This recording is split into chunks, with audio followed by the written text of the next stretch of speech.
फिक्र कर ए नादान, मुसीबत है आने वाली, तेरी बर्बादियों के मशवरे हैं इन आसमानों में, न समझेगा तो मिट जाएगा ए देश के अन्नदाता, तेरी तो दास्तां भी न रहेगी इन दास्तानों में। आदरणीय अध्यक्ष महोदय, निरक्षीर विवेकी निर्णायक मंडली एवं सभ्य श्रोताओं, चौधरी सर छोटूराम आज हरियाणा के जन जन के दिल में समाये हैं। साथ साथ हम उन्हीं की कार्यस्थली की पवित्र धरा पर बैठे हैं, अतः उनका जीवन परिचय देना मैं उचित नहीं समझता।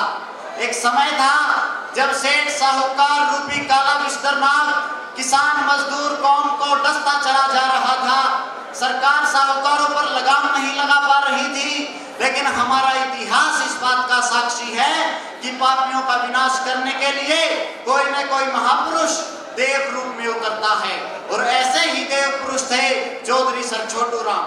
जी हाँ अध्यक्ष महोदय, आज की मेरी अभिव्यक्ति के विषय चौधरी सर छोटूराम एक आदर्श राजनेता, विद्यार्थी काल से ही आर्थिक संघर्षों से पार पाना, काला काकर के राजा की नौकरी को स्वाभिमान के कारण लात मारना, सांपला में सेठ के घर पंखे की डोरी खींचने की घटना से आत्मसम्मान को ठेस पहुंचना तथा अंग्रेजों के राज में गेहूं का भाव 5 रुपए मण से 11 रुपए मण करवाना आदि घटनाएं एक सच्चे आदर्श राजनेता चौधरी सर छोटूराम के जीवन को बयां करती हैं।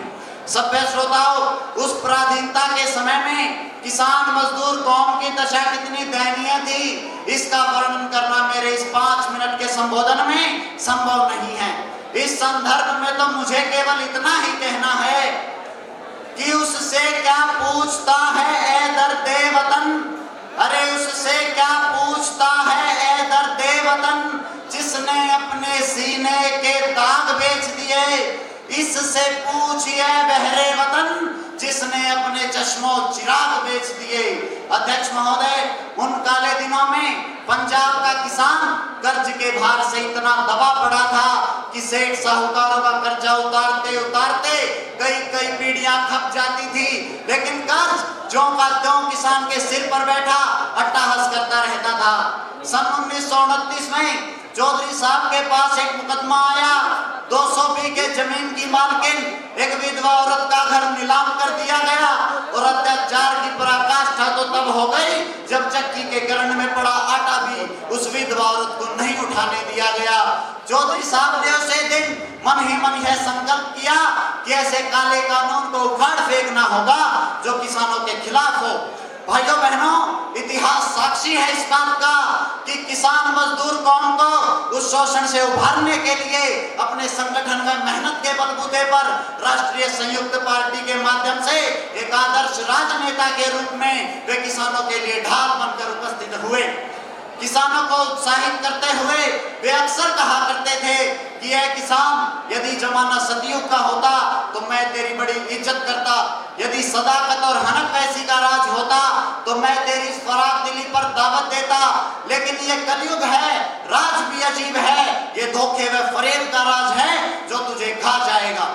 सभ्य श्रोताओं, समय परिवर्तनशील है। चौधरी साहब का जादू किसान मजदूर कौम पर इस प्रकार चला कि पूरा कमेरा वर्ग अपनी कुंभकर्णी नींद छोड़कर अंगड़ाइयां तोड़ता हुआ खड़ा होता चला गया।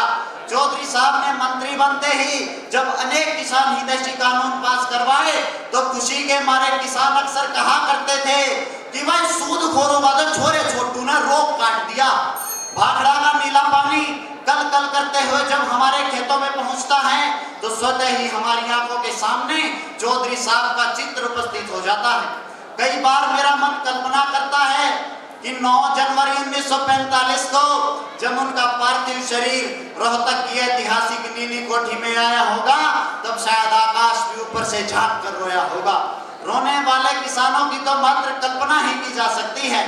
अंत में उस महान विभूति को नमन करते हुए मैं इस मंच से आपका आह्वान करता हूं कि चलो छोटू राम की राह पर कि तुम छोटू राम की जान हो। अरे चलो छोटू राम की राह पर कि तुम छोटू राम की जान हो। छोटू राम को तुम पे नाज है कि तुम छोटू राम की शान हो, तुम छोटू राम की शान हो। जय हिंद, जय भारत।